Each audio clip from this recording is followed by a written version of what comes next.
It was 7:15 a.m. in Nashville when I opened the email that shattered my world. My 1-year-old daughter, Emma, was babbling happily in her high chair, completely unaware that her father had just blown up our lives with a single message. The subject line read simply, "Moving on." I almost spilled my coffee when I opened the attachment and saw the photo. Donald, my husband of 5 years, wrapped around a young blonde woman who couldn't have been older than 23. They were standing in front of our lake house, our vacation home that we'd bought just last year, the same home where we'd spent countless weekends planning our future together. "The house is mine now," the email declared.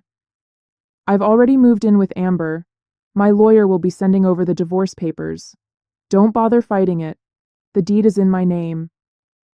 I felt my hands trembling as I set down my coffee mug, but not from fear.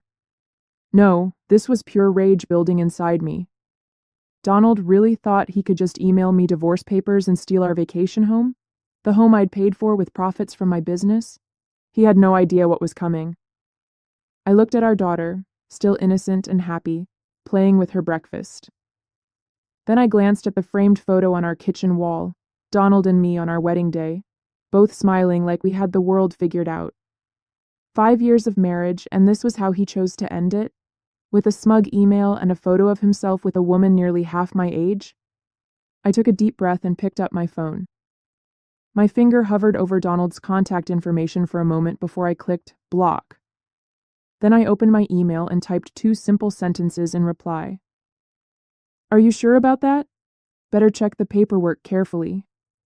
I hit send, blocked his email, and turned back to my daughter with a smile. Donald had always underestimated me. He saw me as the accommodating wife who'd supported his career while building my own business on the side. He probably thought I'd break down crying, maybe beg him to reconsider. But he'd forgotten one crucial detail about me. I didn't build a successful company by being naive about protecting my assets. Looking back, I should have seen this coming. The signs were there, little red flags I dismissed because I was too busy juggling my growing business and our new baby. Donald had been making frequent business trips to the lake house over the past 3 months, claiming he needed peace and quiet to work on some big corporate merger. I'd built my company from scratch while supporting his career moves. When we met 6 years ago, I was already running a successful online retail business, but Donald acted like it was just a cute hobby. He loved telling people how he'd helped me turn it into something real. The truth?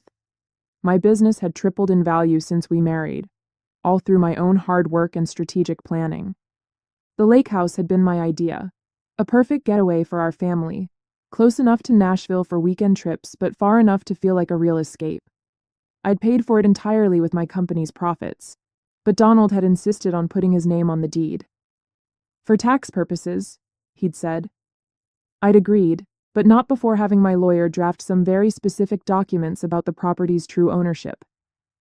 Last week, Donald had been especially distant, spending hours on his phone in our home office. When I'd asked about the merger, he'd gotten defensive, snapping that I wouldn't understand the complexities of corporate finance. Rich, coming from a man whose investment portfolio I'd secretly been managing for the past 3 years. I picked up Emma from her high chair and held her close, breathing in her sweet baby scent. She had Donald's eyes, but my determination, I could already see it in the way she tackled every new challenge. Looking at her now, my resolve strengthened. This wasn't just about me anymore. It was about protecting her future, too. I walked to my home office, Emma on my hip, and opened my laptop. Within minutes, I'd emailed my lawyer the documentation proving I'd purchased the lake house. Then I pulled up the security camera feed I'd had installed at the property, another precaution Donald knew nothing about. The cameras had caught everything, every visit, every guest, every betrayal.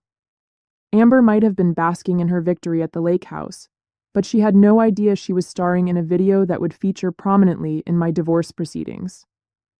My phone buzzed, a text from Rachel, my assistant. "Julia, you need to see this." Attached was a link to Amber's Instagram profile. There, going back months, were dozens of photos of her with Donald. Some were even taken in our bedroom at the lake house, with her wearing my clothes, using my things. The latest post showed her flashing a massive diamond ring, my grandmother's ring, the one Donald had promised we'd give to Emma on her 18th birthday. I felt sick. This wasn't a recent affair. This had been going on since before Emma's birth. In one photo from 8 months ago, Amber was proudly holding up a key to the lake house. Caption reading, "Home sweet home with my love heart eyes, new chapter moving in together." While I was up all night with our newborn, Donald had been playing house with a woman barely out of college. The dates on the photos matched perfectly with his business trips. Every time he'd said he was working late, every weekend he'd claimed he needed to check on the lake house. It had all been lies. My hands shaking, I opened my banking app. That's when the second blow hit. The joint account where I deposited money for Emma's college fund was empty. Every penny, nearly $100,000, gone. Transferred out yesterday to an account I didn't recognize. The rage I'd felt earlier transformed into something cold and calculating. I called my bank immediately, then my lawyer. Within an hour, I had confirmation. Donald had been systematically moving money around for months, preparing for this moment. He'd even tried to access my business accounts but failed. Those at least were protected by ironclad contracts and separate banking arrangements. Rachel called while I was on the phone with the lawyers. "Julia, there's more." She sent me a series of screenshots from Amber's private Facebook page. The girl had been bragging to her friends about landing a rich older man and how they'd planned to take his boring wife for everything she was worth. There were even messages joking about how oblivious I was, too busy with my little online shop to notice what was happening. Little did they know, that little online shop had made me a millionaire 3 times over. I'd kept that information private, letting Donald believe my business was merely successful, not wildly profitable. His ego had never allowed him to really look at my company's books, to understand exactly what I'd built. I looked at Emma, now napping peacefully in her playpen. "Don't worry, baby girl," I whispered. "Mommy's about to teach Daddy a lesson about underestimating women in business." I spent the next few hours in a flurry of activity. My lawyer, Sarah, arrived at my house just before noon. As we sat in my home office reviewing documents, Emma napped upstairs with Rachel keeping watch. I'd hired extra security for the house. Something told me Donald wouldn't take my email response well. "He's not as clever as he thinks," Sarah said, examining the lake house documentation. "The deed may be in his name, but we have ironclad proof that your business funds purchased the property. The transfer records, the contracts, even the emails where he admits it was your money. It's all here." I nodded, pulling up the security camera feeds on my laptop. "There's more. Look at this." The footage showed Donald and Amber entering the lake house at various times over the past months. But what really interested Sarah was the footage from 2 days ago. It showed Donald carrying box after box of items from the house, including several pieces of art I'd purchased with my company profits. "That's attempted theft of business assets," Sarah said, making notes. "The art collection was purchased through your company for tax purposes. We have the documentation." Just then, my phone lit up with a call from an unknown number. I put it on speaker. "You think you're so smart, don't you?" Donald's voice was sharp, angry. "Check your business email, Julia. My lawyers have been busy too." I pulled up my email and felt my stomach drop. Donald's lawyers had filed an emergency petition claiming my business had been built using his expertise and connections. They were demanding a full audit and temporary control of my company's accounts during the divorce proceedings. "You'd really try to take my company?" I kept my voice steady despite my racing heart. "The company I built before I even met you?" "You built?" He laughed coldly. "Who do you think gave you all these corporate contacts? Who introduced you to the right people? Face it, Julia, you'd be nothing without me. Amber understands that. She knows how to be grateful." I muted the phone and turned to Sarah, who was already typing furiously on her laptop. She held up a finger. "Wait." "Donald," I unmuted the phone, buying time. "Think carefully about what you're doing." "Oh, I have. My lawyers will be in touch about Emma, too. You're too busy with your precious business to be a proper mother. Amber's great with kids. She used to be a nanny." The threat to take Emma made my blood run cold, but before I could respond, Sarah slid her laptop over to me. On the screen was an email from 3 years ago, one Donald had sent to a friend, complaining about my success. She won't listen to my business advice at all, says she doesn't need my help. And she's right, her company's worth more than my annual salary now. It's embarrassing. I smiled into the phone. Donald, I just sent something to your lawyer. You might want to check with him before making any more threats about my company. What are you talking about? Let's just say your email archives aren't as private as you thought. Call off your lawyers, or the next email I send will be to your boss.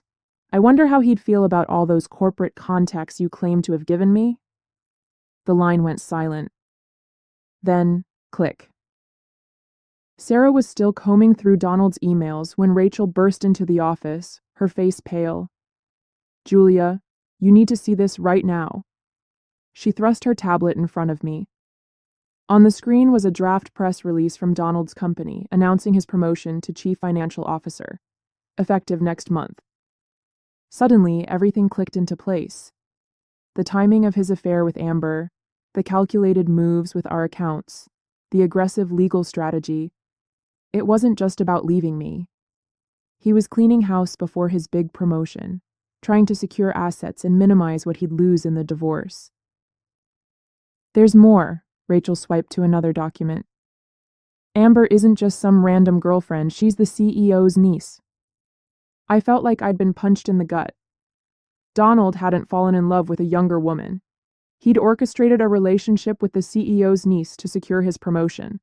The lake house, the stolen money, even the threats about Emma. It was all part of his plan to start his new life as CFO with his perfect, well-connected young wife. Sarah looked up from her laptop. Julia, I found something else. The company merger Donald's been working on? It involves one of your biggest business competitors. If he becomes CFO, he'll have access to information that could seriously damage your company. My hands curled into fists. Donald wasn't just trying to hurt me personally. He was positioning himself to destroy everything I'd built. I thought about all those nights he'd spent in his home office, claiming to be working on merger documents. Had he been going through my business files instead? Check my home network activity, I told Rachel. Focus on any attempts to access my business servers. While Rachel worked, Sarah made another discovery. Look at these emails between Donald and Amber from 6 months ago. They were planning this before Emma was even walking. Amber wrote, "Once you're CFO, we can use the insider information to push Julia's company out of the market. Uncle Robert says he'll help." I felt sick thinking about how they'd plotted against me while I was caring for our newborn daughter. But their arrogance had made them sloppy. They'd left a trail of evidence that could sink not just Donald's promotion, but the CEO's reputation as well. Rachel's voice cut through my thoughts. Found it. Multiple attempts to access your business servers from Donald's laptop. He didn't get through your security, but he tried. That's corporate espionage. I stood up and walked to the window, watching Emma playing in her playpen with her favorite stuffed elephant. Donald thought he was so clever, using his relationship with Amber to secure his future. But he'd forgotten the most important lesson in business: never underestimate your opponent. Sarah, I turned back to my lawyer, draft an email to the company's board of directors.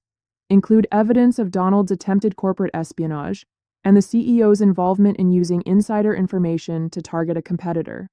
Add the security footage of Donald stealing company assets from the lake house. What about Amber? Rachel asked. I smiled grimly. Oh, I think the board will be very interested in how their CEO used a family member to help orchestrate corporate espionage. Don't you? Just as we were preparing to send the email to the board, my phone buzzed with an alert from the lake house security system. Donald was back, and he wasn't alone. Not only was Amber with him, but so was her Uncle Robert, the CEO. They were carrying boxes into the house, more of my belongings, no doubt. Wait, I told Sarah, watching the live feed. Let's see what they're doing first. Through the security cameras, we could see them in the living room. The audio was crystal clear, another feature Donald knew nothing about. They were celebrating, champagne glasses in hand. To the future CFO, Robert raised his glass to Donald, and to my beautiful niece who helped make it all happen. Julia has no idea what's coming, Donald laughed. Tomorrow morning the board announces my promotion, and by afternoon our legal team will have control of her company's accounts for audit purposes. Within a month her business will be worthless. And the best part? Amber chimed in. She thinks the lake house is her biggest problem. Wait until she finds out about the offshore accounts. I froze. Rachel, what offshore accounts? Rachel's fingers flew across her keyboard. Within minutes, her face darkened. Found them. Donald's been funneling money from your joint accounts into offshore holdings for months. Not just Emma's college fund. He's somehow managed to divert nearly $300,000. This was bigger than I'd thought. Donald hadn't just been planning to leave me. He'd been systematically stealing from our family for months. The lake house drama was just a distraction from his bigger scheme. But then Robert said something that made my blood run cold. Once Julia's company tanks, our merger goes through smoothly. Her market share will be split between our subsidiaries, and that troublesome ethical business model of hers will be nothing but a memory.